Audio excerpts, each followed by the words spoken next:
చరణం పాడింది. I'm ready, Amma. Okay అన్న. గుడ్ మార్నింగ్ అన్న. ప్రైజ్ అందరికీ ప్రైజ్ తెలాడండి. ఈరోజు మన మధ్యలో వాక్యం అందించడానికి సహోదరి ఐరన్ రీటా సైమన్ గారు దేవుని యొక్క ఆత్మ చేత ప్రేరేపింపబడి సిద్ధంగా ఉన్నారు. వారిని పరిచయం చేయటం గౌరవంగా భావిస్తున్నాను. సహోదరి ఐరన్ రీటా సైమన్ గారు వారి 50 సంవత్సరాల సేవలో అనేక రంగాలలో సేవలు అందించిన ఒక ప్రొఫెషనల్. ప్రస్తుతం వారు యూకే ఆధారిత కంప్యూటర్ గ్రాఫిక్స్ కంపెనీలో హెచ్ఆర్ మరియు అడ్మినిస్ట్రేటివ్ పోర్ట్ఫోలియోకి నాయకత్వం వహిస్తున్నారు. ఢిల్లీలోని YWCA సభ్యురాలైన ఐరన్ గారు వైస్ ప్రెసిడెంట్ గానే కాకుండా అనేక ఇతర కమిటీల ద్వారా కూడా సేవలందించారు. మరియు వారు గత 15 సంవత్సరాలకు పైగా CNI చర్చి సెక్రటరీగానే కాకుండా ఆహ్వానింపబడినప్పుడల్లా వాక్య పరిచర్య చేస్తూ వచ్చారు. ఐరన్ గారు యవనస్తుల మధ్య పరిచర్య భారము కలిగి వారి జీవన సంఘర్షణలలో ఒక మార్గదర్శిగా సేవలందిస్తున్నారు. మరి అలాగే మన మధ్యలో ట్రాన్స్లేట్ చేయటానికి కూడా బాబీ అన్న సిద్ధంగా ఉన్నారు. వారిద్దరిని ప్రేమతో ఆహ్వానిస్తున్నాను. వెల్కమ్ మేడం, వెల్కమ్ అన్న. గుడ్ మార్నింగ్ ఇద్దరికి. Good morning, Amma.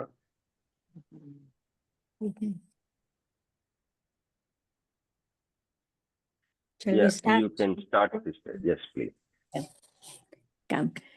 Let's start. We'll start with a prayer. Come. Dear Lord and Heavenly Father, thank you for this beautiful morning, Heavenly Father. Thank you for all your grace and mercies upon each one of us, Heavenly Father. And above all, Heavenly Father, thank you for being with us through the course of the week, Heavenly Father. And as we come before you this morning at this altar, Heavenly Father, be with us. Speak through me, Heavenly Father, that lives, Heavenly Father, may hear your word, Heavenly Father. May they be touched, Heavenly Father, and may they use it for your name and glory, Heavenly Father. In your very precious and holy name, I ask this prayer. Amen. Amen. So, today, friends, I missed you people all last week, but I just couldn't keep my eyes open. So, let's Mari get on సహోదరి with today's సహోదరులారా, message. మరి గడిచిన 2 వారాలు నేను మాట్లాడలేకపోయాను, మిమ్మల్ని ఈ విధంగా కలుసుకోలేకపోయాను. నాకు చాలా బాధ వేసింది. అయినా కొన్ని పనుల నిమిత్తం నేను అలాగా మీ దగ్గరికి ఈ విధంగా రాలేకపోయాను. ఈరోజు మనం వాక్య ధ్యానంలోకి వెళ్దామండి. So today's message we are going to discuss, and not discuss, but we are actually going to ponder upon is true compassion is based on justice. True compassion is based on justice. మరి ఈరోజు మన ధ్యానాంశము మనము ఏమి కలిగిందామంటే, నిజమైన కనికరం అనేది ఒక నీతి న్యాయములు లేదా న్యాయానికి న్యాయము మీద ఆధారపడి ఉంటేనే మాత్రమే ఒక నిజమైన కనికరం మనం కలిగి ఉండగలము అన్న అంశం మనం ధ్యానం చేస్తున్నాం. And we'll take portions from the book of Amos, 1 John and Luke. Amos, 1 John and Luke.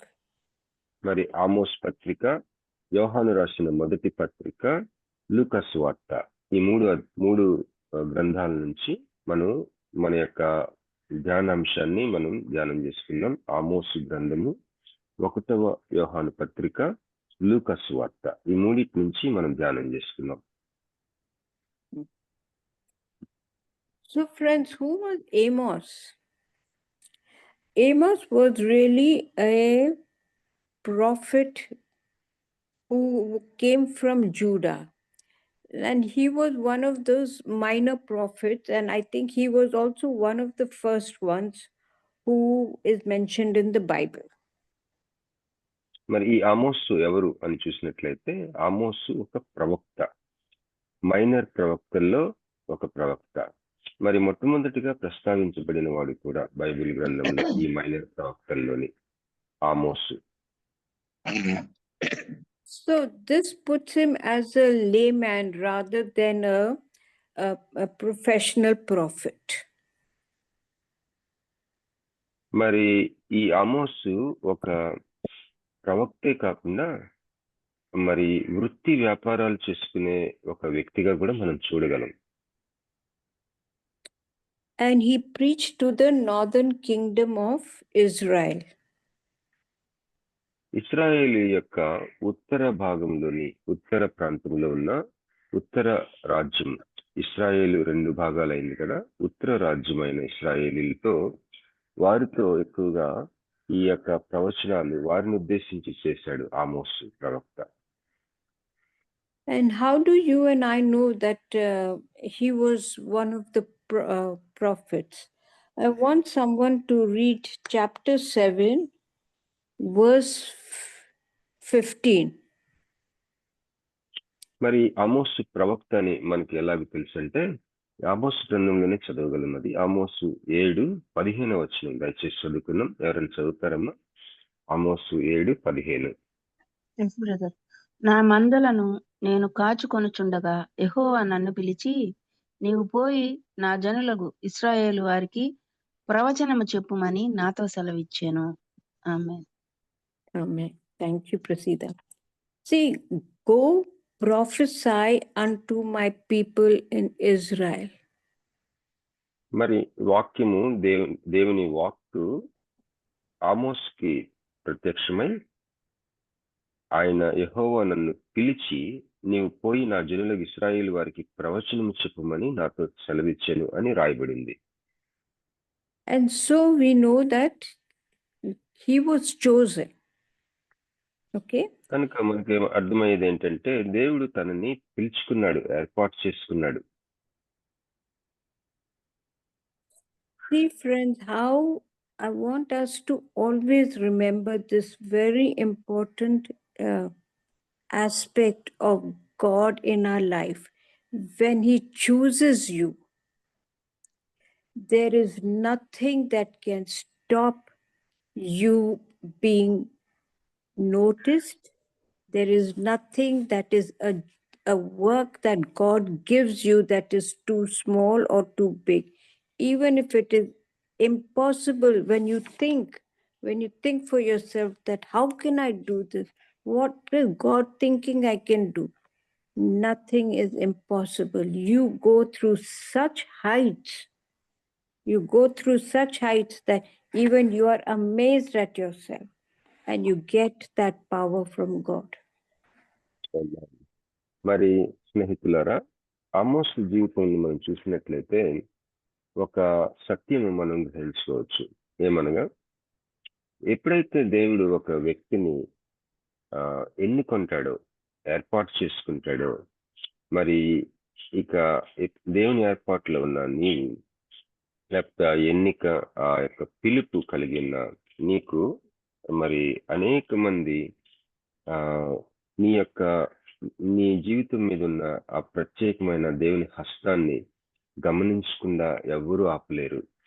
అది చిన్న పని నీకు అప్పచెప్పచ్చు, లేకపోతే పెద్ద పని నీకు అప్పచెప్పచ్చు. దేవుడు అది నిన్ను మహా గొప్ప ఉన్నతమైన స్థలాల్లోకి తీసుకువెళ్ళే విషయంలో ఎవరు ఆపలేరు. అది దేవుని పిలుపు, దేవుని ఏర్పాటు, దేవుని యొక్క ఎన్నిక నీ జీవితం మీద ఉన్నప్పుడు ఈ విధంగా జరుగుతా ఉంది. Yes. And before you are put to work, you are being refined like silver.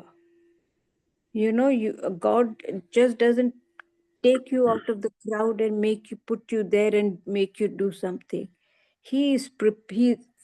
You are already chosen. You are already identified, but you do not know.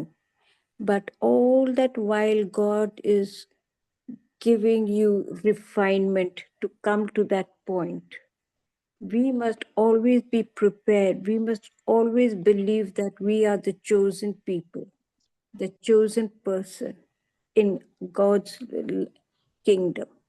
We need to realize this because you do not know who is called to perform. మరి స్నేహితులరా, ఒక విషయం మరి గమనించవాలి. ఏంటంటే, ఎప్పుడైతే దేవుడు నిన్ను వాడుకోవాలనుకుంటాడో, నిన్ను ఒక వెండిని శుద్ధం చేసినట్లుగా, నిన్ను శుద్ధి చేయటం, ఆయన హస్తము నిన్ను శుద్ధి చేసి వాడుకోవడానికి ఆయన ఒక వెండిని శుద్ధి చేసినట్లుగా నిన్ను శుద్ధి చేస్తూ ఉంటాడు. నీ జీవితంలో ఏర్పాటు ఉండి, అలాగే ఆయన ఎన్నిక నీ జీవితం మీద ఉండి, ఆయన పిలుపు నీ జీవితం మీద ఉన్నప్పుడు ఆయన ఏదో మరి ఒక గుంపులో నుంచి నిన్ను తీసేసుకొని నేరుగా వాడుకోవటం అలా కాకుండా నిన్ను మొట్టమొదటిగా ఏర్పాటు చేసుకొని, ఎన్నిక చేసుకొని, పిలుచుకొని, ఆ తర్వాత ఒక వెండిని శుద్ధి చేసినట్లు నీ జీవితాన్ని రిఫైన్ చేసి, ఆ తర్వాత ఆయన ఏ పని నిమిత్తం అయితే నిన్ను పిలిచాడో ఆ పని కొరకు నిన్ను వాడుకుంటాం అనేది మనం గమనించగలిగిన విషయం. And God chose Amos. Who was he? He was nothing but a master shepherd, and he was instrumental in breeding sheep, and God chose him. మరి ఈ ఆమోసు ప్రవక్తని తన జీవితాన్ని మనం చూసినట్లయితే, ఆయన తన దైనందిన జీవితంలో ఒక గొర్రెల కాపరి, మామూలు గొర్రెల కాపరి కాకుండా ఒక ప్రత్యేకమైన గొర్రెల జాతిని ఉత్పత్తి చేసి వాటిని అమ్మే ఒక గొర్రెల కాపరిగా ఉన్నప్పుడు దేవుడు తనని పిలిచి ఒక ప్రవక్తగా వాడుకున్నాడు. Now Amos, when he preached in a place called Bethel, which was the center for idol worship. It was a place that people just did not, they had a God, but they did not believe him. They just did idol worship. That's all that was. And it was during the reign of King Jeroboam II. మరి ఈ యొక్క ఏ యొక్క ప్రాంతాల్లో అయితే ఈ ఆమోసుని ప్రవచించమని, ఏ ప్రజలను ఉద్దేశించి ప్రవచించమని దేవుడు తనని పిలుచుకున్నాడు, ఆ ప్రాంత ప్రజలు మరి మహా గొప్ప విగ్రహారాధనలో ఉన్నవారు. మరి ఆ యొక్క రాజు ఏ రాజు అయితే పరిపాలిస్తా ఉన్నాడో ఆ రాజు కాలంలో ఆ యొక్క ప్రజలను ఉద్దేశించి మాట్లాడే ఆ ప్రజలు మహా గొప్ప విగ్రహారాధన జీవితం కలిగి ఉన్నవారు. వారిని ఉద్దేశించి మాట్లాడమన్నాడు ఈ ఆమోస్ ప్రవక్తని దేవుడు. Now in this king's palace, there were these priests who were opposing Amos to such an extent that Amos, he left that place, he left Bethel, and he went back to Judah. And there he started writing. He was really being, people really didn't like him because he was bringing the word of God to them. And the priests did not like it because he wanted them to start believing in God. But they were so bothered about their idol worship. So he went to Judah. మరి ఎప్పుడైతే ఆయా ప్రాంతాల్లో మరి దేవుని వాక్కుని, దేవుని మాటల్ని తెలియజేస్తూ వచ్చాడో ఆమోసు ప్రవక్త, మరి ఆ రాజుగారి దగ్గర ఉన్న మిగిలిన యాజకులు వాళ్ళు మహా వ్యతిరేకించారు. మరి ఆ యొక్క వ్యతిరేకతని మరి తను ఎదుర్కొని యూదా ప్రాంతానికి వెళ్ళిపోయి అప్పుడు తను రాయటం మొదలు పెడతాడు ఆమోస్ ప్రవక్త. Now, during the king's reign, there was great prosperity over there, and there was religious piety. Means they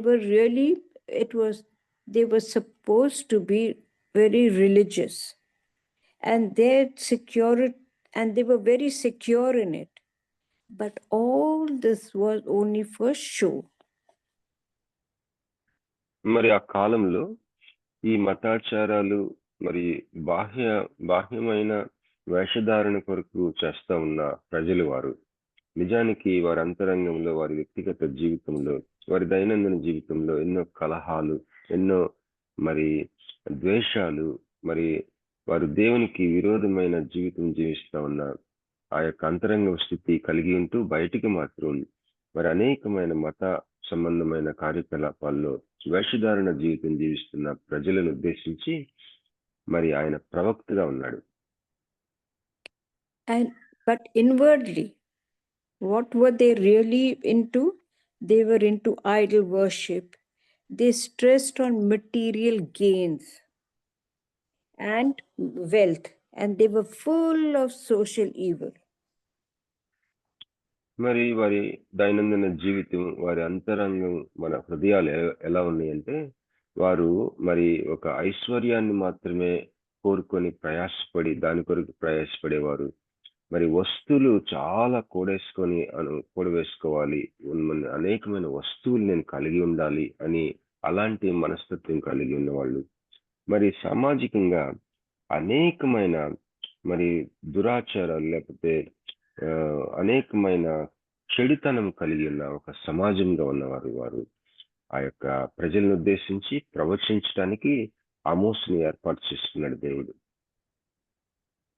When I was reading this portion in the book of Amos, I was really thinking how relevant it is in today's time. Even our country is so prosperous. I feel we are the richest country in terms of every good thing that God has provided. And we also do so much of show of being very religious and all. But what are we? We are also so corrupt, don't you think so?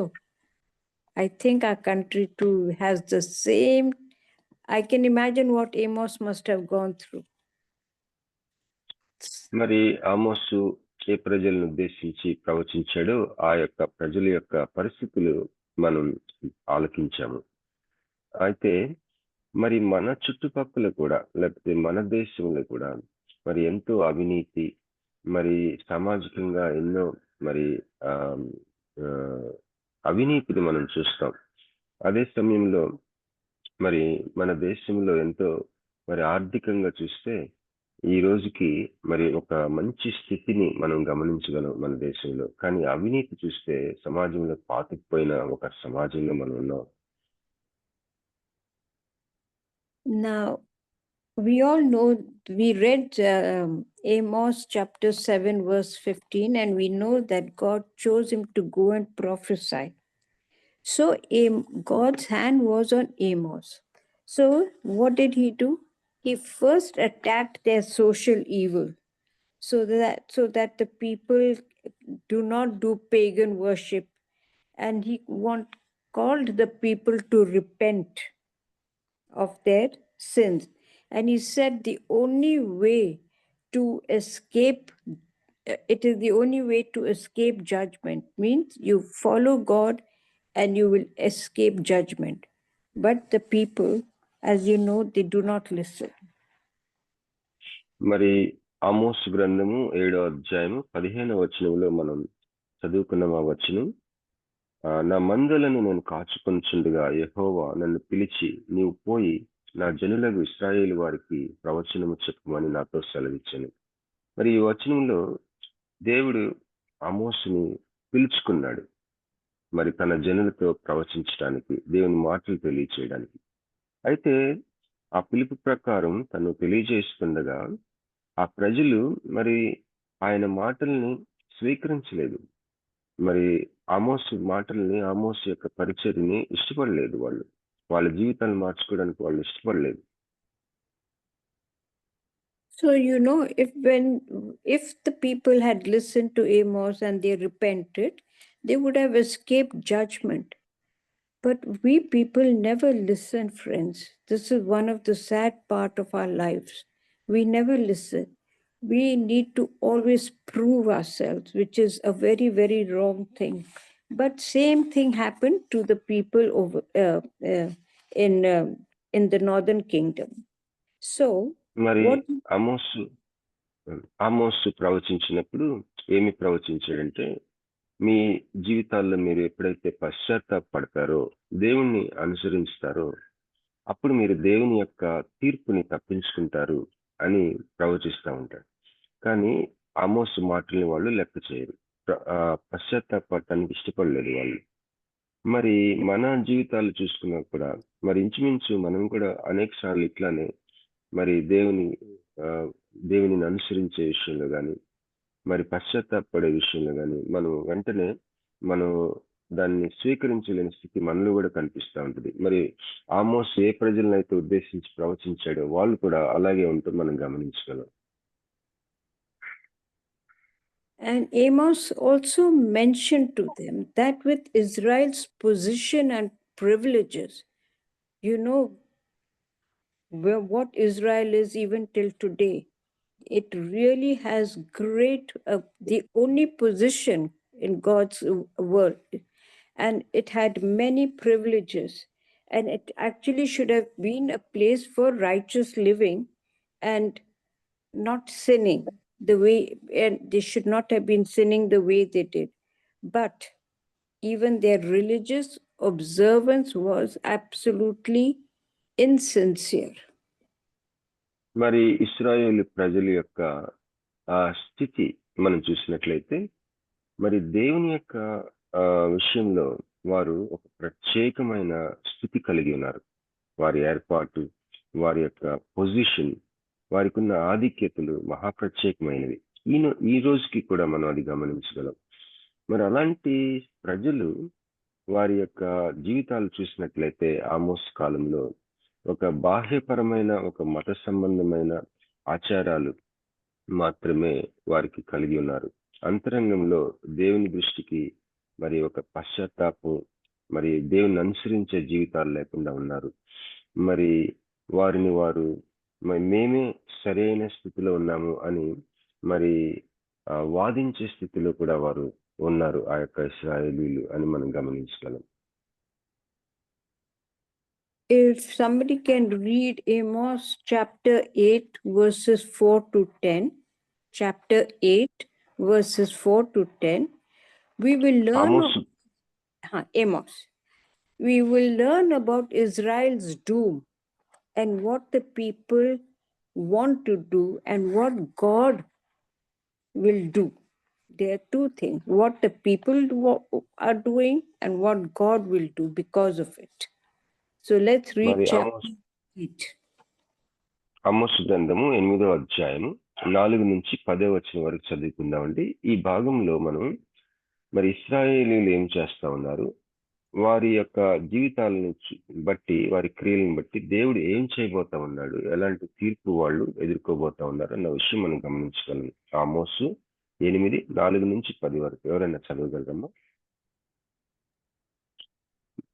దేశమందు బీదలను మృంగివేయను, దరిద్రులను మాపివేయను కోరువారలారా, తూము చిన్నదిగాను రూపాయి ఎక్కువదిగాను చేసి దొంగత్రాసు చేసి మనము ధాన్యము నమ్మునట్లు అమావాస్య ఎప్పుడైపోవును, మనము గోధుమలను అమ్మకము చేయనట్లు విశ్రాంతి దినము ఎప్పుడు గతించిపోవును అని చెప్పుకుని వారలారా, దరిద్రులను వెండికి కొనున్నట్లును పాదరక్షలనిచ్చి బీదవారిని కొనున్నట్లును చచ్చు ధాన్యమును మనము అమ్ముదము రండని విశ్రాంతి దినము ఎప్పుడైపోవును అని చెప్పుకుని వారలారా, ఈ మాట ఆలకించుడి.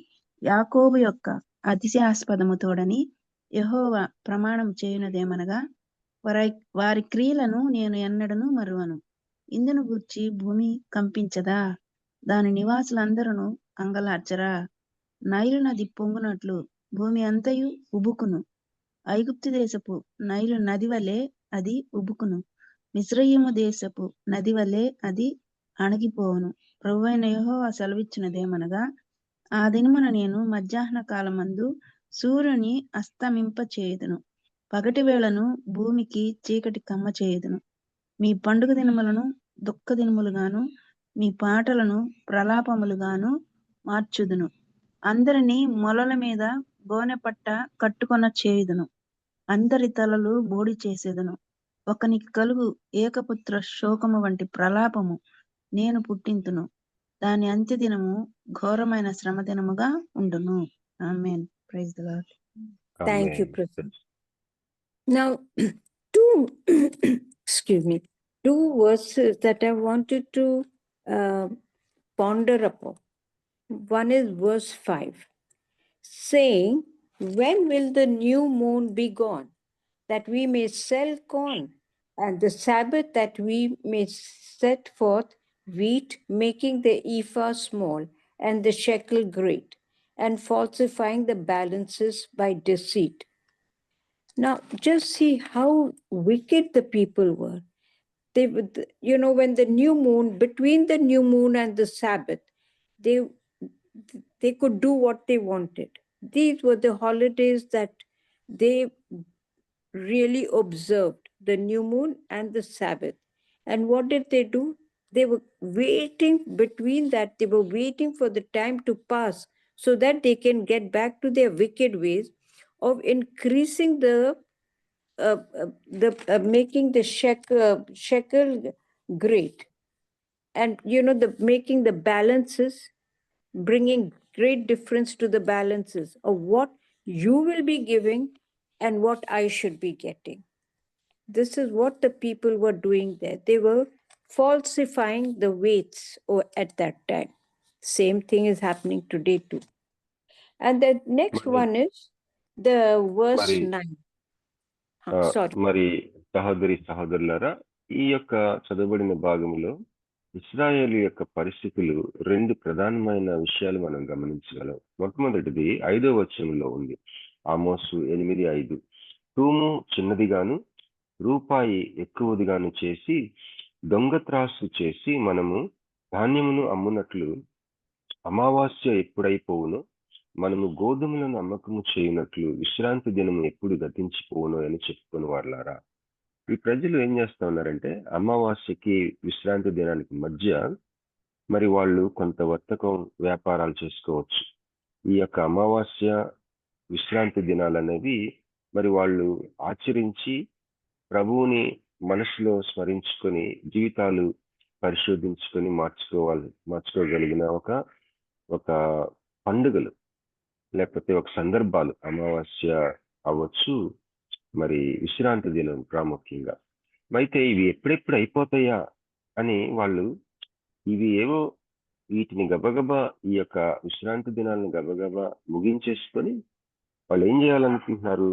రూపాయిని ఎక్కువ చేద్దాం, మరి తూము చిన్నది చేసేద్దాం, దొంగ త్రాసు చేద్దాం, ధాన్యాన్ని అమ్ముకుందాం, గోధుమలు అమ్ముకుందాం అని చెప్పి వాళ్ళు చెప్పుకుంటున్నారు. అలాంటి మనస్తత్వం కలిగిన ప్రజల్ని మనం గమనిస్తాం మొట్టమొదటిగా.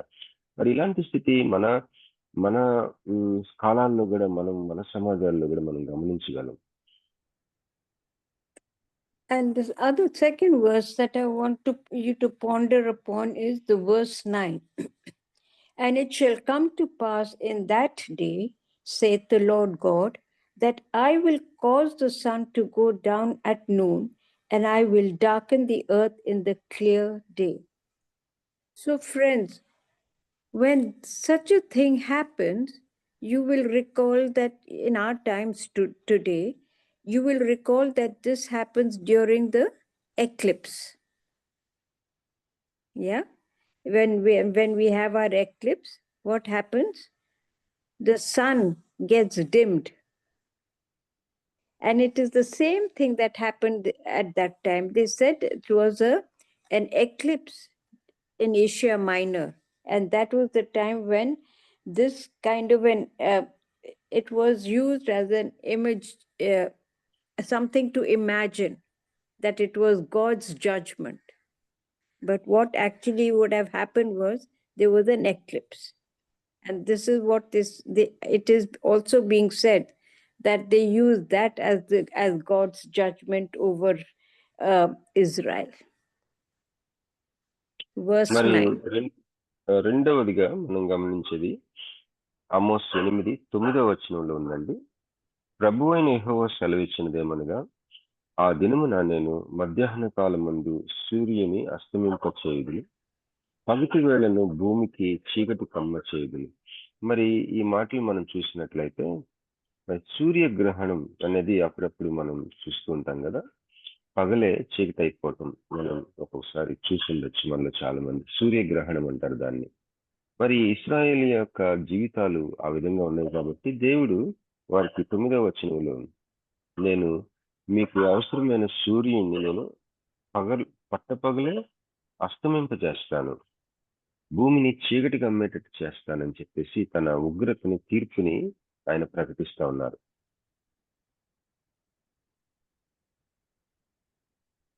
So now we will go to 1 John. And what is this book about in First John? It is John's, John the Beloved. It is his first epistle that he had written. మరి ఇప్పుడు మనము 1వ యోహాను పత్రికకి మనం వెళ్దామండి. మరి యోహాను, భక్తుడైన యోహాను ఈ యొక్క రాసిన పత్రికలు 3 పత్రికల్లో మొట్టమొదటి పత్రిక 1వ యోహాను పత్రిక. You know why they say that it is John the Beloved? Because, friends, they were the son of John was the son of Zebedee, right? So when when John was writing this book, there were so many Johns at that time. There were so many Peters, there were so many James, but they always specified who it was. And so they have narrowed it down that whatever the book contains, the book he's written of, I think 5 of them, right? I think the book of one of the Gospels, these 3, John 1, 2, and 3, and also the book of Revelation. And what he has recorded in these 5 books that he has written, it is John's way of thinking of Christ. Because remember, he was the youngest and the most favored amongst all of them. Probably because he was the youngest also. And he was still probably in his teens, later teens. మరి ప్రియుడైన యోహాను, ప్రియమైన శిష్యుడైన యోహాను అని యోహాను ఉద్దేశించి మరి పిలువబడటం, ఆయన్ని ఆ విధంగా గుర్తించటం మనం గమనించగలం. ఎందుకంటే ఆ రోజుల్లో యోహాను అన్న పేరు సర్వసాధారణంగా చాలా మందికి ఉండే ఒక సామాన్యమైన పేరుగా మనం గుర్తించగలం.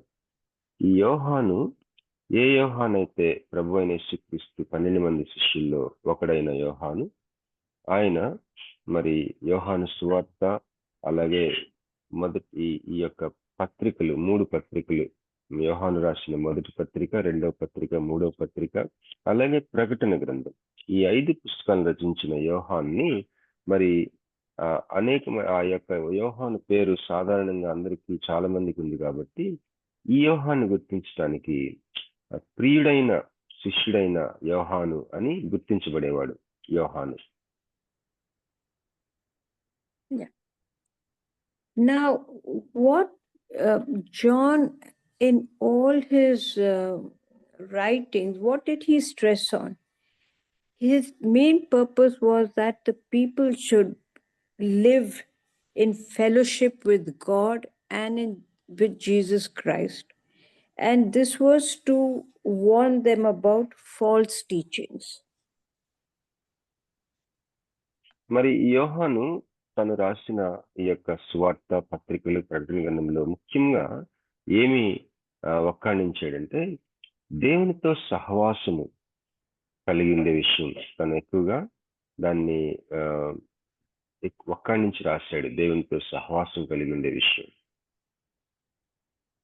And if they followed these false teachings, then it would destroy their fellowship with God. This was what he was constantly stressing about in his epistle, that they must learn to follow Jesus and God and his son Jesus Christ, and not false teachings. At that time, it was very apparent. మరి యోహాను భక్తుడు ఈ యొక్క ప్రియుడైన శిష్యుడైన యోహాను తను మరి యొక్క ముఖ్యమైన విషయాన్ని నొక్కి వక్కాణించి తను లేఖనాల్లో రాశాడు ఏంటంటే, తప్పుడు సిద్ధాంతాల విషయంలో జాగ్రత్తగా ఉండమని. తప్పుడు సిద్ధాంతాల్లోకి వెళ్ళిపోవద్దు, అది మరి మీ యొక్క దేవునితో ఉండే సహవాసాన్ని భంగపరుస్తుంది. దేవునితో సహవాసం మీరు చేయలేరు. తప్పుడు సిద్ధాంతంలో ఉంటే దేవునితో మీకు సహవాసం ఉండదు. కనుక మీరు ఆ విషయంలో జాగ్రత్తగా ఉండమని ఈ పత్రికల్లో ముఖ్యంగా తను ప్రాముఖ్యమైన విషయంగా దాన్ని రాశాడు. John based his belief, his teaching on a belief that evil comes from being in contact with the physical world. Pardon me, can you please repeat, sister? John, in his teachings, he based it that when you follow the physical world, you are in the world of evil. మరి తను పత్రికలు రాస్తూ మరి దేవునితో మనకి ఒక సహవాసాన్ని, అది ఎంతో మరి ప్రాముఖ్యమైనదని, అది మనము ఎటువంటి పరిస్థితుల్లో కలిగి ఉండలేకుండా మరి అవకాశం లేదని, ఖచ్చితంగా దేవునితో సహవాసం కలిగి ఉండాలని రాస్తూ, ఈ భౌతిక సంబంధమైన ప్రపంచంలో మరి ఏ విషయమైనా సరే చాలా జాగ్రత్తగా మరి దేవునితో సహవాసానికి భంగం కలగకుండా మీరు ఉండాలని హెచ్చరిస్తూ రాసిన పత్రికలు యోహాను పత్రికలు. You know, friends, if we really follow the lives of the 12 disciples, they were all, most of them were fishermen. Some were in great positions, like also, you know, like Matthew, he was a tax collector, but most of them were fishermen, ordinary people. When you take them, they were ordinary people with living ordinary lives amongst ordinary people, right? But when they were selected by Jesus to be his disciple, you will always see how isolated they were. You know, when you picture all the scenes about Jesus when he's preaching, when you see the multitude, you'll always see the disciples are always together. Means they have isolated. It was not intentional. It wouldn't have been a very intentional thing. But how they were starting to separate themselves because they were chosen people. Okay, when they were chosen. మరి సహోదరి సహోదరులారా, యేసుక్రీస్తు ప్రభు వారి శిష్యుల్ని మనం గమనించినట్లయితే మరి ఎక్కువ మంది చేపలు పట్టుకునే జాలర్లు మనం చూస్తాం. అయితే మరి మత్తయి చూస్తేనేమో ఒక ప్రాముఖ్యమైన ఉద్యోగం చేసుకున్నవాడు, సుంకరి అంటే పన్నులు వసూలు చేసే, ఒక ఆదాయ పన్ను వసూలు చేసే ఒక అధికారి మత్తయి. మరి ఇలాంటి నేపథ్యం నుంచి వచ్చిన శిష్యులు ఎప్పుడైతే వారు పిలువబడ్డారో, దేవుడు ఎప్పుడైతే వారిని ఎన్నుకున్నాడో, వారి జీవితాన్ని మనం గమనించినట్లయితే మరి అందరూ కలిసి ఉండటం అనేది మనం గమనిస్తాం, ఈ 12 మంది. అదేవిధంగా మరి ఒకలాంటి ఒంటరి జీవితం కూడా జీవించారు. ప్రభు కొరకు ప్రత్యేకపరచబడ్డారు. అందరితో కలిసిపోయి అలాగా కాకుండా ఒక ప్రత్యేకంగా ఉంటూ మరి ఒకలాగా వారు ఒంటరిగానే ఉన్నారు, ప్రభు కొరకు ప్రత్యేకించబడ్డారు. కాబట్టి అలాంటి జీవిత శైలిని మనం చూడగలం ఈ వారి మీద ఉన్న ఏర్పాటుని బట్టి. And friends, another thing I want to express, when you start reading the Bible, when you start meditating about it, you will always get transported to that period of time. You know, it is a beautiful thing to walk through. When you see pictures, and you know, when we were children, we were always shown pictures, and it was elaborately painted and things like that. In those days, you saw them all hung on the walls. Now it always gives you a picture of very basic things, like the houses were not beautifully painted like we have today. They were not rooms like we had today. They were huge arches. The ceilings were high. In those days, they didn't have fans and lights. They always believed in the natural thing. So, and then the pathways was cobblestone. You see the people, how simply they dress. They just dressed in flowing robes because the fabrics were just made in running lengths. They just fashioned it to suit themselves. And then when you walk through it, simple sandals, when you walk through it, you will see how beautifully they paint that picture of simplicity. మరి ఆ రోజుల్లోని శిష్యుల గురించిన జీవన శైలి మరికొంత మనం ఊహించగలిగితే, మరి వారి గురించిన పెయింటింగ్స్, మరి మనకి ఎక్కడైనా ఆ యొక్క చిత్రాలు, ఊహా చిత్రాలు, లేకపోతే చరిత్రకు సంబంధించిన చిత్రాలు మనం చూసినట్లయితే మనకులాగా మరి ఎంతో మరి ఆధునికమైన వసతులు, మరి ఆధునికమైన అనేకమైన వస్తు సామాగ్రి కలిగి ఉన్న జీవితాలు కాదు వాళ్ళ గృహాలు కూడా మరి ఒక ప్రకృతి సంబంధమైన గాలి వెలుతురికి ఆధారపడి ఉండే కాలాలు కాబట్టి వారి గృహాల్లో మరి ఆ యొక్క కప్పు రూఫ్ చాలా ఎత్తుగా ఉండటం, ఎందుకంటే గాలి బాగా వీయటానికి, అలాగే వెలుతురు రావడానికి. మరి వాళ్ళ ఫ్లోరింగ్ కూడా మరి అప్పట్లో అంత ఆధునిక వ్యవస్థ లేదు కాబట్టి చాలా సింపుల్ గా మరి ఉండటం ఆ యొక్క చిత్రాల్లో మనం గమనించగలం. అలాగే వారి వస్త్రాలు కూడా మరి వాళ్ళకి తగినట్టుగా నేయబడటంలో కూడా మరి కొన్ని పరిమితులు ఉన్నాయి కాబట్టి వారికి ఉన్న దాంట్లో ఆ యొక్క వస్త్రాలు, ఆ యొక్క జీవిత శైలి మనం చూసినప్పుడు చాలా సాధారణమైన, చాలా సింపుల్ గా వాళ్ళ యొక్క జీవిత శైలి ఉండి ఉండొచ్చు అని మనం గమనించవచ్చు. And I'm explaining this why, because I want to let you know that the 12 disciples, when they were sort of isolated, they kept to themselves. You can imagine what all was going around the city at that time.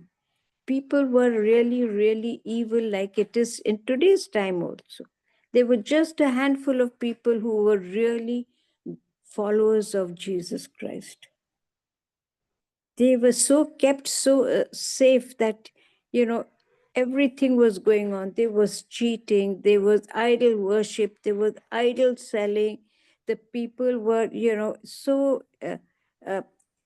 most of the people were also very insecure at that time.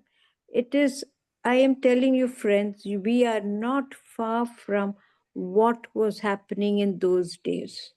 When you really sit down and ponder when you're reading the Bible, you know that you are living in the same time as it was. Only thing is, we are more glorified than we were at that time. That's all. మరి నేను ఎందుకు ఈ యొక్క విషయాలన్నీ మీతో పంచుకుంటున్నానంటే, మరి Bible చదువుతా ఉన్నప్పుడు ఇశ్రాయేలీల జీవితాలు అవ్వచ్చు, వారి మీద ఉగ్రత రావడానికి వారి పరిస్థితులు ఏ విధంగా ఉన్నాయి, ఇవన్నీ కూడా మనం ఆమోస్ గ్రంథంలో చూసాం. ఇప్పుడు 1వ యోహాను పత్రికలో మనం చూసినట్లయితే మరి శిష్యుల జీవిత శైలిని మనం గమనించి మనం కొన్ని విషయాల్ని ఊహించడానికి, గమనించడానికి, కొన్ని పాఠాలు నేర్చుకోవడానికి ప్రయత్నం చేస్తా ఉన్నాం. ముఖ్యంగా ఏంటంటే, ఎప్పుడైతే మరి దేవుణ్ణి నమ్ముకుంటామో మనం, ఆ రోజు 12 మంది శిష్యుల జీవితాలు చూసినట్లయితే చాలా తక్కువ మంది వాళ్ళు ఉన్న ఊరుల్లో, సమాజాల్లో ప్రభువు వైపు తిరిగారు, ప్రభువుని నమ్ముకున్నారు.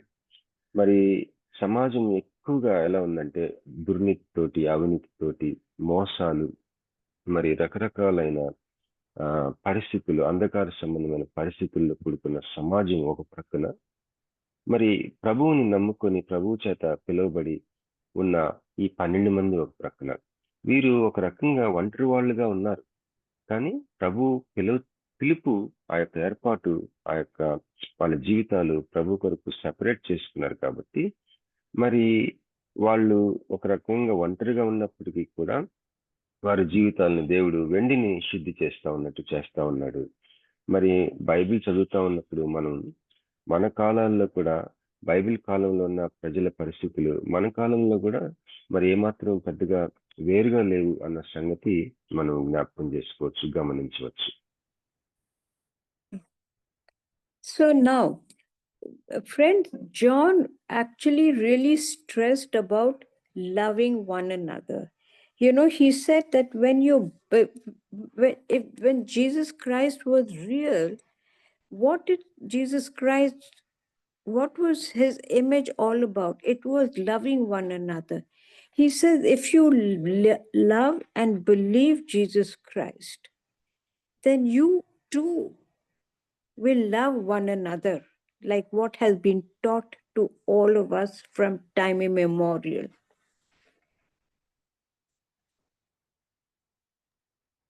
మరి యోహాను రాసిన పత్రికలు, ఆయన యొక్క లేఖనాలు మనం చూసినట్లయితే ఒకరినొకరు ప్రేమించుకునే విషయం బాగా నొక్కి వక్కాణించాడు.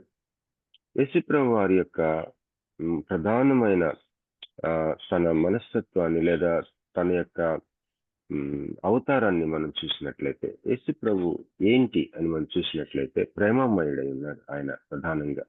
మరి కనుక యేసుప్రభువుని ధరించుకున్న వాళ్ళంగా మనం ఒకరినొకరు ప్రేమించుకోవటం అనే పాయింట్ ని బాగా నొక్కి వక్కాణించాడు యోహాను భక్తుడు. మరి తద్వారా ఈ లోకంలో పిలుపు కలిగిన వారమై, ఏర్పాటు కలిగిన వారమై, మరి ఒంటరితనంతో ఉన్నప్పటికీ కూడా ఒకరినొకరు ప్రేమించుకుంటాం అనే విషయం చాలా ప్రధానమైన వ్యూహంగా మరి యోహాను భక్తుడు తన లేఖనాల్లో మరి నొక్కి వక్కాణించాడు. Now, one thing interesting about John's epistle is that, you know, he uses a lot of contrasts in his epistle.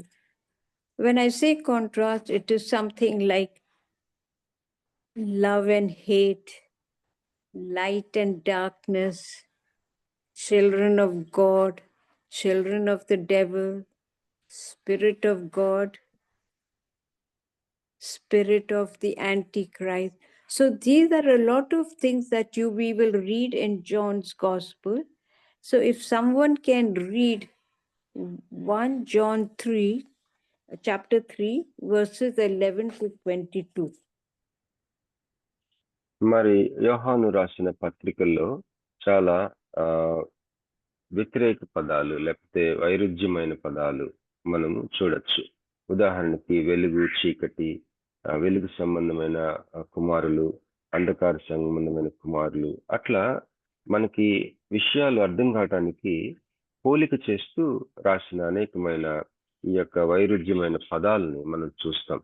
ఎవరైనా దయచేసి 1 యోహాను 3వ అధ్యాయం 11 నుంచి 21 వచనం వరకు చదువుతారండి. 1 యోహాను 3వ అధ్యాయం 11 నుంచి 21 వరకు. మనము ఒకరినొకడు ప్రేమింపవలనన్నది మొదటి నుండి మీరు వినిన వర్తమానమే కదా. మనము కయీను వంటి వారమై ఉండరాదు. వాడు దుష్టుని సంబంధి అయి తన సహోదరుని చంపెను. వాడు అతనిని ఎందుకు చంపెను? తన క్రియలు చెడ్డవియు, తన సహోదరుని క్రియలు నీతి గలవినై ఉండెను కనుకనే కదా. సహోదరులారా, లోకము మిమ్మల్ని ద్వేషించిన ఎడల ఆశ్చర్యపడకుడి. మనము సహోదరులను ప్రేమించుచున్నాము కనుక మరణములో నుండి జీవములోనికి దాటి ఉన్నామని ఎరుగుదుము. ప్రేమ లేనివాడు మరణమందు నిలిచి ఉన్నాడు. తన సహోదరుని ద్వేషించువాడు నరహంతకుడు. ఏ నరహంతకుని యందును నిత్య జీవం ఉండదని మీరు ఎరుగుదురు. ఆయన మన నిమిత్తము తన ప్రాణం పెట్టెను కనుక దీని వలన ప్రేమ ఎట్టిదని తెలుసుకొనుచున్నాము. మనము కూడా సహోదరుల నిమిత్తము మన ప్రాణములను పెట్ట బద్దులమై ఉన్నాము. ఈ లోకపు జీవనోపాధి కలవాడయుండి తన సహోదరునికి లేమి కలుగుట చూచియు అతని ఎడల ఎంత మాత్రమును కనికరము చూపని వాని యందు దేవుని ప్రేమ ఎలాగు నిల్చును? చిన్నపిల్లలారా, మాటతోనూ నాలుకతోనూ కాక క్రియతోనూ సత్యముతోనూ ప్రేమింతము. ఇందువలన మనము సత్య సంబంధులమని ఎరుగుదుము. దేవుడు మన హృదయం కంటే అధికుడై సమస్తమును ఎరిగి ఉన్నాడు కనుక మన హృదయము ఏ ఏ విషయములలో మన యందు దోషారోపణ చేయునో ఆయా విషయములలో ఆయన ఎదుట మన హృదయములను సమ్మతిపరుచుకుందము. ప్రియులారా, మన హృదయము మన యందు దోషారోపణ చేయని ఎడల దేవుని ఎదుట ధైర్యము గలవారమగుదుము. మరియు మనం ఆయన ఆజ్ఞలను గైకొనుచు ఆయన దృష్టికి ఇష్టమైనవి చేయుచున్నాము కనుక మనమేమి అడిగినను అది ఆయన వలన మనకు దొరుకును. Amen. Praise the Lord. Thank you, Prasida. Is it up to 21, sister? Yeah, 20. yes, you read up to 22. 22 కూడా చదవండి అమ్మా. బ్రదర్ చదివాను 22 కూడా. Ah, okay. 22 చదివారా? 22 ఆ, ఆయన ఆజ్ఞ ఏదనగా ఆయన కుమారుడైన యేసుక్రీస్తు నామమును నమ్ముకొని ఆయన మనకు ఆజ్ఞనిచ్చిన ప్రకారంగా ఒకరినొకడు ప్రేమింపవలనన్నది. Please go head.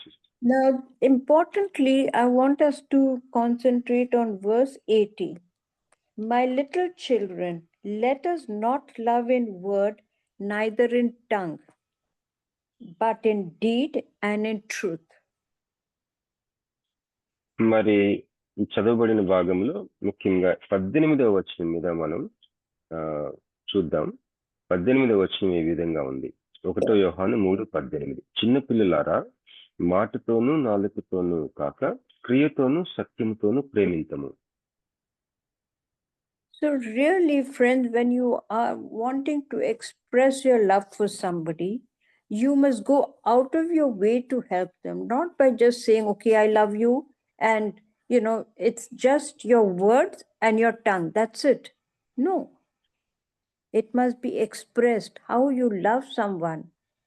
You want to help them, you want to think about them, you want to go out of your way to help them in their troubles. You come to their aid in their troubles. That is what love is. Today, the మరి whole world is talking about love. Yes, I love you, I love you, I love you. No. You need to know from your heart what the other person is going through. Even by sitting with somebody and lending your strength to the person, you are sharing your love with him, because the person is struggling with his inner self. You do not know when he is struggling and you're just sitting, because he cannot express to you, but you're just being there to give him moral support. That is also love. మరి స్నేహితులారా, ఈ చదవబడిన వాక్యం చిన్నపిల్లలారా, మాటతోనూ నాలుకతోనూ కాక క్రియతోనూ సత్యంతోనూ ప్రేమింతుము అన్న మాట భావం మనం ఎంతగానో గమనించి దాన్ని మన ఆత్మలోనికి మనం తీసుకోవాలని నేను ప్రభు పేరిట మనవి చేస్తా ఉన్నాను. ఈ రోజుల్లో చాలా మంది ఐ లవ్ యూ అని చెప్పి మాటతో చెప్తా ఉన్నారు చాలా మంది. అయితే ఇక్కడ క్రియతోనూ సత్యంతోనూ ప్రేమించాలి అని ఉంది. మరి ఏదో మాట వరుసకి ప్రేమిస్తున్నామని ఉండటం అనేది ప్రభు దృష్టికి దానివల్ల మనకి ఎటువంటి ప్రయోజనం ఉండదు. మరి మన జీవితాల్లో ఇతరుల గురించి ఎవరినైతే మనం ప్రేమిస్తున్నామో, లేకపోతే ప్రేమించాలి కదా మనం ఒకరినొకరు, మరి వారి గురించి ఆలోచించే వారమై ఉండాలి. మొట్టమొదట వారి జీవితాలను అర్థం చేసుకునే వారంగా ఉండాలి. ఒక్కొక్కసారి వారితో మరి కలిసి కూర్చొని ఒక సపోర్ట్ గా వారు చెప్పేది వినటం కానీ, వారికి ఆదరణ కలిగి చేసే మాటలు చెప్పటం కానీ, సమయాన్ని వెచ్చించడం కానీ, అంతేకాకుండా మరి మన యొక్క జీవిత శైలి లేకపోతే మన దైనందిన జీవితంలో మనం ఎంతో బిజీగా ఉంటాం ఒక్కోసారి. కానీ ప్రేమించే విషయంలో ఏదో మాటతో నాలుగుతో కాకుండా సత్యంతో క్రియతో మనం ప్రేమిస్తేనే మరి నిజమైన ప్రేమ అవుతున్నది. కనుక ఆ విధమైన ప్రేమ ఏ విధంగా మనం కలిగి ఉండొచ్చో మీరు ఆలోచించి మరి మీ యొక్క దైనందిన జీవితాలని అధిగమించి మరి ఇతరుని ప్రేమించే విషయంలో క్రియలతోనూ సత్యంతోనూ ప్రేమించగలిగే విషయాలకి మనము అలాంటి ఉన్నతమైన స్థితికి రావాలని ప్రభు పేరిట మనం చేస్తున్నాం. So now let's read the book of Luke. So be careful, friends, about love. It is a very powerful emotion, but when it is felt from the heart, that is what true love is. Now let's read. ప్రేమ అనేది చాలా శక్తివంతమైన ఒక emotion, ఒక భావం మనసులో నుంచి. అది ఎప్పుడైతే హృదయంలో నుంచి పుట్టుకొస్తుందో మరి నిజమైన అర్థము, నిజమైన శక్తి ఈ ప్రేమకి ఉంటుంది. కనుక ఆ విషయంలో చాలా జాగ్రత్తగా మీరు ఆలోచించుకోవాలి. మరి ప్రతిదానికి ఒక ఆధారము, మరి ప్రతిదాన్ని కలిపేది, ప్రతిదానికి సంపూర్ణత ఇచ్చేది ప్రేమే. కనుక అది హృదయంలో నుంచి పొంగి పొర్లేలాగున మరి అది శక్తివంతమైన ప్రేమ కనుక హృదయంలో నుంచి పొంగి పొర్లేలాగున మీ హృదయాలని మరి ప్రభు ఆత్మతో మరి దిట్టపరచుకోవాలి, సిద్ధపరచుకోవాలని నేను మిమ్మల్ని ప్రోత్సహిస్తున్నాను. ఇప్పుడు మనం లూకా సువార్తలోకి వెళ్దామండి. So we always never seem to have time to read our gospel. So today let's speed up with it. Let's read Luke chapter 16, verses 19 to 32. 19 to 32. లూకా 16, 19 నుంచి 22 వరకు చదువుకుందాం అండి. లూకా 16, 19 నుంచి 22. ధనవంతుడు ఒకడుండెను. చదవండి సిస్టర్. ధనవంతుడు ఒకడుండెను. అతడు ఊదా రంగు బట్టలను సన్నపు నార వస్త్రములను ధరించుకొని ప్రతిదినము బహుగా సుఖపడుచుండువాడు. లాజరు అను ఒక దరిద్రుడుండెను. వాడు కురుపులతో నిండిన వాడై ధనవంతుని ఇంటి వాకిట పడియుండి అతని బల్ల మీద నుండి పడు రొట్టె ముక్కలతో ఆకలి తీర్చుకొనగోరెను. అంతేకాక కుక్కలు వచ్చి వాని కురుపులు నాకెను. ఆ దరిద్రుడు చనిపోయి దేవదూతల చేత అబ్రహాము రొమ్మున ఆనుకొనుటకు కొనిపోబడెను. ధనవంతుడు కూడా చనిపోయి పాతి పెట్టబడెను. కంటిన్యూ చేయాలా బ్రదర్? అంతవరకు 31. అప్ టు 31 వరకు అంటండి. ఓకే. అప్పుడు అతడు పాతాళంలో బాధపడుచు కన్నులెత్తి దూరం నుండి అబ్రహామును అతని రొమ్మున ఆనుకొని ఉన్న లాజర్ను చూచి, తండ్రివైన అబ్రహామా, నా యందు కనికరపడి తన వ్రేలి కొనను నీళ్ళలో ముంచి నా నాలుకను చల్లార్చుటకు లాజర్ను పంపుము.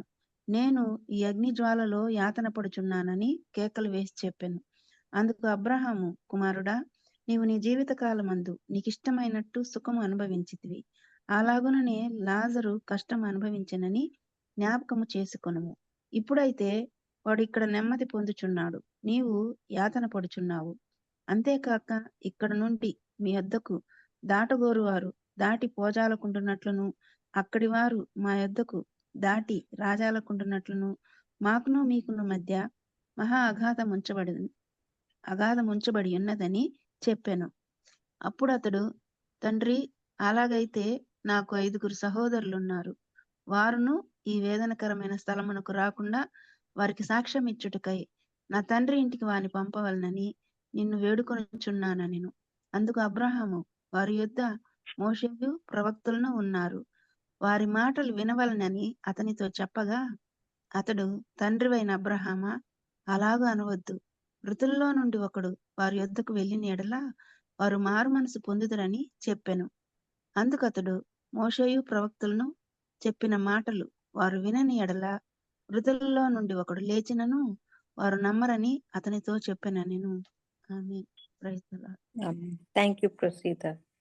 What a powerful story this is about Lazarus and the rich man. Imagine the rich man, and it is so prevalent even today. The rich man had everything, but does anybody want to part with what they have? Nobody. Same way the rich man was enjoying, he had wonderful clothes, he had all the riches, he ate extremely well.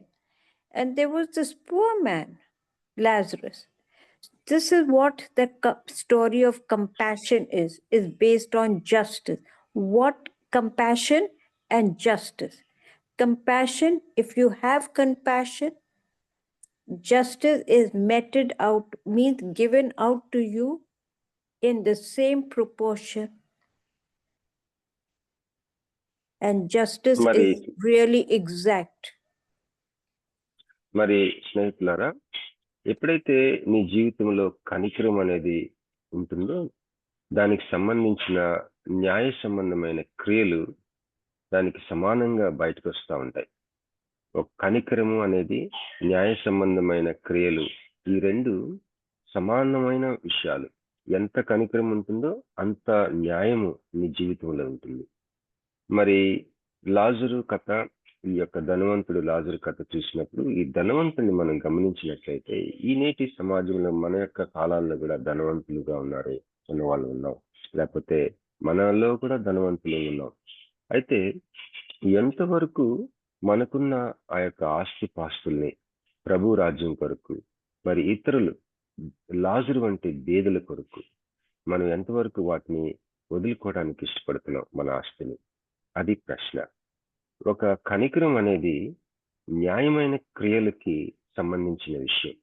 కనికరం కలిగి ఉండటం అంటే అది దాని ఫలితము, దాని యొక్క result, మరి దాని యొక్క బాహ్య రూపము, అంతరంగంలో ఉన్న కనికరానికి బాహ్య రూపము న్యాయ క్రియలు.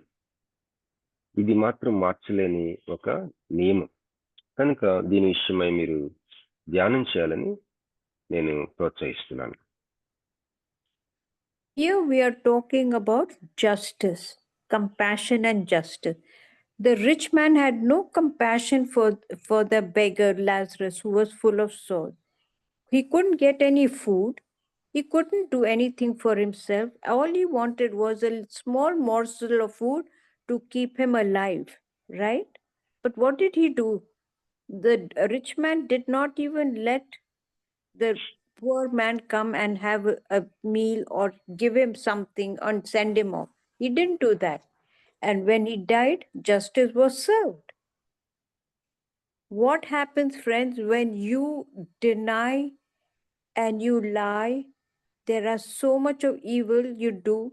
You have to get that judgment that is given to you is according to what you have given in life. If you had taken care of God's people, if you had loved your neighbor, if all these little commandments we had followed, we honored our parents, these little commandments that God gave us to run our lives, simple things. If we didn't do it, who is to blame? We. There is no point going to hell and then asking for water because you're burning. No. There is such, as the Bible says, there is such a divide that can't come down and this can't go up. So what do? And then he begs Abraham and Moses to go and give those, tell my brothers. He says, I've got brothers, help to save them at least. If I am in hell, at least let them do things for themselves that they will be saved and go to heaven. Because now I know this is not a good place for me to be in. But it is too late. You have to go through it. So it is never too late, friends, to mend our ways. Even God says, I will put your sins behind me. Only if you repent. And when you repent, repentance must be whole. I will మరి not స్నేహితులారా, remember your sins anymore. I will not remember your sins anymore. మరి సహోదరి సహోదరులారా, ఈ యొక్క లాజరు ధనవంతుడు కథలోని కొన్ని సత్యాలు మనం గమనించినట్లయితే చాలా శక్తివంతమైన విషయాలు మనం చూడగలం. మరి ఇక్కడ ధనవంతుడు ఈ నరకంలో కాలిపోతా ఉన్నప్పుడు నీళ్ళు అడుగుతాడు దూరంగా ఉన్న లాజర్ని. లాజర్ ఏమంటాడంటే, ఇక్కడ నుండి మీ యొద్దకు దాటగోరు వారు దాటి పోజాలకుండానట్లు, అక్కడి వారు మా యొద్దకు దాటి రాజాలకుండానట్లు మాకును మీకు మధ్య మహా అగాధం ఉన్నదని చెప్తా ఉన్నాడు లాజరు. మరి అప్పటికే లేట్ అయిపోయింది ధనవంతుడి జీవితం. తన జీవిత కాలంలో తన జీవితాన్ని దేవుని యొక్క మనస్ఫూర్తిగా దేవుని అనుసరించి, మరి దేవుడు ఎన్నో ఆజ్ఞలు ఇచ్చాడు, చిన్న ఆజ్ఞలు, చిన్నవి. మరి నీ పొరుగు వాడిని ప్రేమించాలి, ప్రియతోనూ సత్యంతోనూ ప్రేమించాలి అన్న విషయాలు. మరి లాజరుకి కావాల్సిందంతా కూడా ఆ ధనవంతుని దగ్గర నుంచి ఒక చిన్న ముద్ద, తను బ్రతికి ఉండటానికి సరిపడే ఒక చిన్న భోజనం ఆశించాడు లాజరు. కానీ అది ఇవ్వకుండా, మరి ఆ విషయాలు ఏమీ కూడా మనసులో ఆలోచించకుండా, దేవుని యొక్క జీవితాన్ని మరి జీవించకుండా ఈ ధనవంతుడు చనిపోయాడు. మరి ఈ జీవితంలో మనం విశ్వాసులంగా మన జీవితాన్ని చిన్న ఆజ్ఞలతో, మనం దేవుని యొక్క ఆజ్ఞలతో మనం నడిపించే బద్దులమై ఉన్నాము. మరి ఈ ధనవంతుడు దాన్ని నిర్లక్ష్యపరిచాడు. మరి నరకంకి వెళ్ళిపోయి అక్కడ మంచినీళ్ళు అడుగుతున్నాడు, లేకపోతే నా సహోదరుని రక్షించడానికి ఎవరైనా పంపమని అడుగుతున్నాడు. ఇప్పటికే చాలా ఆలస్యం అయిపోయింది ఆయనకి. తన జీవిత కాలంలో ఏమాత్రం లక్ష్య పెట్టలేదు. మరి ఇలాంటివి మనం గమనించి మనం ఈ యొక్క కథలో శక్తివంతమైన పాఠాలు మనం నేర్చుకోవాలని నేను ప్రోత్సహిస్తా ఉన్నాను. So I want us to 2 minutes, Bobby. I want us to concentrate on verses 29, 30, and 31. Abraham saith unto him, they have Moses and the prophets, let them hear them. And he said, nay, Father Abraham, but if one went unto them from the dead, they will repent. And what does he say? And he said unto him, Abraham tells him, if they hear not Moses and the prophets, neither will they be persuaded, though one rose from the dead. Concentrate on these 3 verses, friends. He is the rich man from hell is speaking to Abraham, begging Abraham to tell his 5 brothers to listen.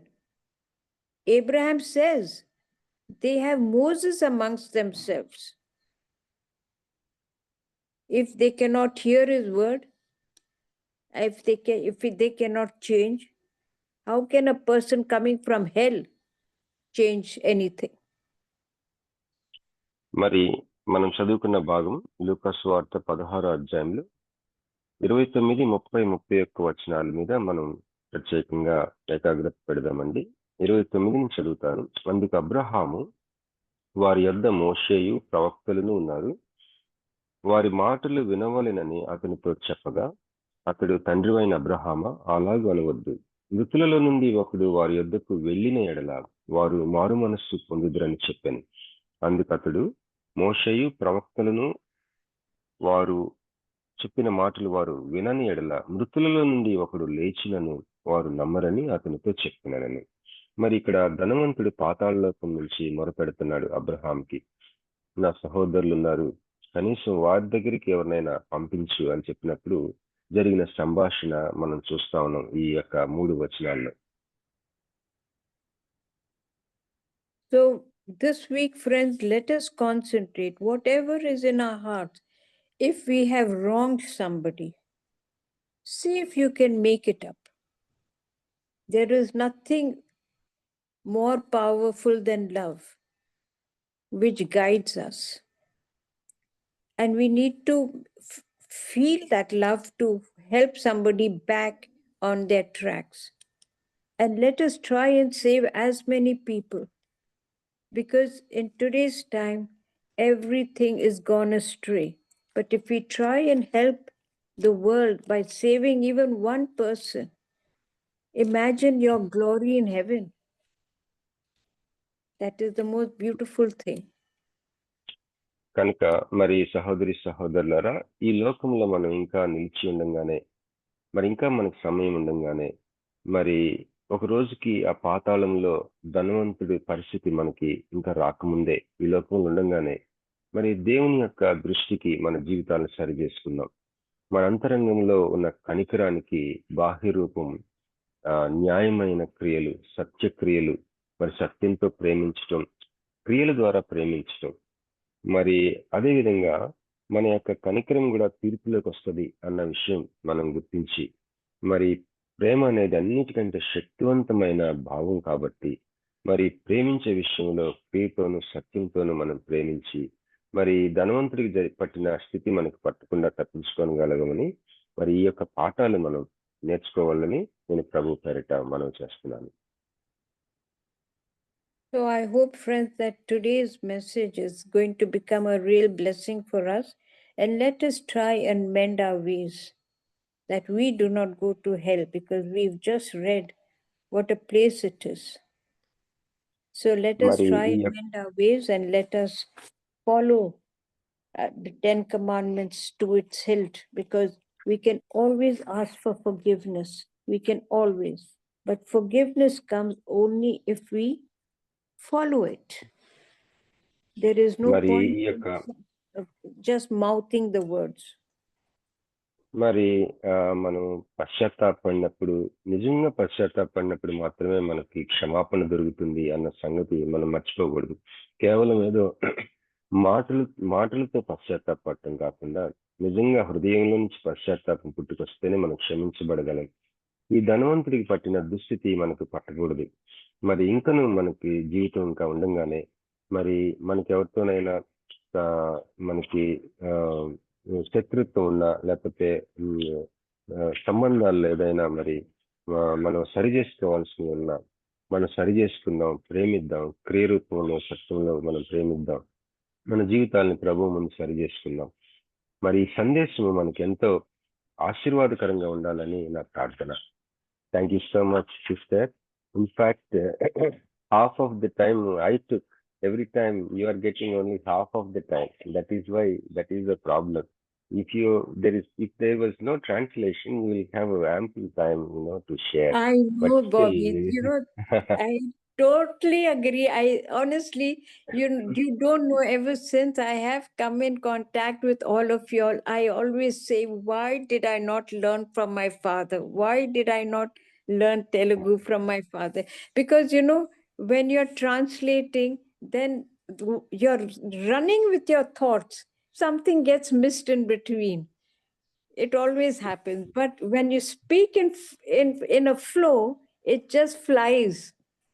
And yes, I know, I can understand, sister. but yes, Yes. maybe Thank you so in much. our next And birth, when we all get together. thanks a lot, sister. On behalf of all of us, we want to thank you so much. Blessed by your I'm ministry. really blessed And because of you all, I have to thank you, admit. sister. Thank you, sister. And I Over look to- forward to our session. Yes, sister. Thank you, sister. Over to Sister Jansi Gudupati garu, please.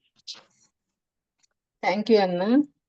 మరి madam ఎప్పట్లాగానే ఒక ప్రవక్తల గ్రంథము, సువార్త, ఒక పత్రిక చక్కగా చెప్తూ వాటి గురించిన చక్కని ఆలోచనలు మనతో పంచుకుంటూ ఉంటారు. పిలిచిన దేవుడే శుద్ధి చేసి వాడుకుంటారని ఆమోసు భక్తుని ద్వారా చాలా చక్కగా వివరించారు. అట్లాగే ఎన్నో ఆత్మీయ సత్యాలు వివరించినందుకు వర్చువల్ ప్రేయర్ ఫ్యామిలీ తరపున మేడం కి ప్రత్యేక వందనాలు తెలియజేస్తున్నాను. Thank you so much madam.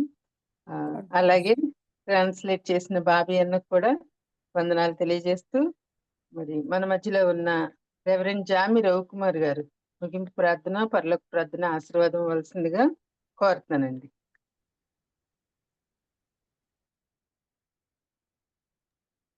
ప్రార్థన చేసుకున్నాం. పరిశుద్ధులైన తండ్రి, నీ బంగారు పదవులు కొందరం ప్రభు, ఉదయకాల సమయంలో ప్రభు నీ దాసుని ద్వారా ఆమోస గ్రంథం నుంచి ప్రభ, అయ్యా ఏ దేవుడు అయితే ప్రభా నువ్వు పిలిచావో, పిలిచిన దేవుడు నమ్మకస్తున్న దేవుడు ప్రభ, నువ్వే శుద్ధీకరించి మనం వాడుకుంటామని సెలవిచ్చావు ప్రభా. ఎవరిని నిలిచావు అని పిలిచావు, ఎవరిని పిలిచేవారు నీతిమంతులుగా తీర్చావు, ఎవరు నీతిమంతులుగా తీర్చేవారు మహింపరిచేవని ప్రభు సెలవిచ్చిన రీతిగా ప్రభా, అతను ప్రభు మా వ్యక్తిగత జీవితంలో చేస్తున్న సమస్తమైన కార్యాలను బట్టి వందనాలు తండ్రి. అయ్యా శ్రీమతి ప్రభ రీటా సైమన్ గారి ద్వారా ప్రభ ప్రతిరోజు ప్రభ ప్రతి శుక్రవారం వినిపిస్తున్న వాక్యాన్ని బట్టి వందనాలు చెల్లిస్తున్నాను తండ్రి. ప్రభు తల్లి గారికి అనుగ్రహించిన ప్రభ వాక్య జ్ఞానం, అనుభవాన్ని బట్టి వందనాలు. బిడ్డ ప్రభ అనేక స్థలాల్లో ఇంకా బహుబలంగా వాడబడడానికి సహాయం తెచ్చండి ప్రభు. దాన్ని ప్రభు తెలుగులో తర్జుమా చేసిన బాబు రత్నాకర్ ప్రత్యేకంగా జ్ఞాపకం చేసుకోండి ప్రభ. విత్తబడ్డ వాక్యం తండ్రి 30 దంతులుగా 60 దంతులుగా 100 దంతులుగా ఫలింపు చేయమని ప్రార్థన చేస్తూ ఉన్నాను ప్రభ. అదేవిధంగా పాల్గొంటున్న ప్రతి బిడ్డను పేరు పెట్టి దీవించండి. మరి ప్రత్యేకంగా ప్రభ అయ్యా తండ్రి ప్రభ జాన్సన్ గారు, స్వరూప్ గారు, అదేవిధంగా దాతన ప్రభ ఝాన్సీ సిస్టర్, ప్రసిద్ధ సిస్టర్ తేజ మినిస్టర్ గారు ప్రభ, అనేక మంది బిడ్డల ప్రభ దాతన ప్రభ ఈ యొక్క కార్యక్రమం జరగడానికి సహకరిస్తుండగా వారిని దీవించండి. అదేవిధంగా ఉదయకాల సమయం లేచి ప్రభ అనేక మంది తల్లులు మా కోసం ప్రార్థన చేస్తూ ఉన్నారు ప్రభ. ప్రతి ఒక్కరిని పేరు పెట్టి దీవించమని ప్రార్థన చేస్తున్నాను తండ్రి. మీరు ప్రతి ఒక్కరు తమ సొంత కార్యంలో కాక ఇతరులకు సహాయం చేయమన్నట్టుగా ప్రభ బిడ్డలు మా కోసం ప్రభ గోజాడుతూ ఉన్నారయ్యా. వారిని ప్రత్యేకంగా జ్ఞాపకం చేసుకోండి తండ్రి. అదేవిధంగా దేవతని ప్రభ అనారోగ్యంతో డాక్టర్ విజయలక్ష్మి గారిని జ్ఞాపకం చేసుకోండి, విజయ్ కుమార్ గారిని జ్ఞాపకం చేసుకోండి ప్రభ.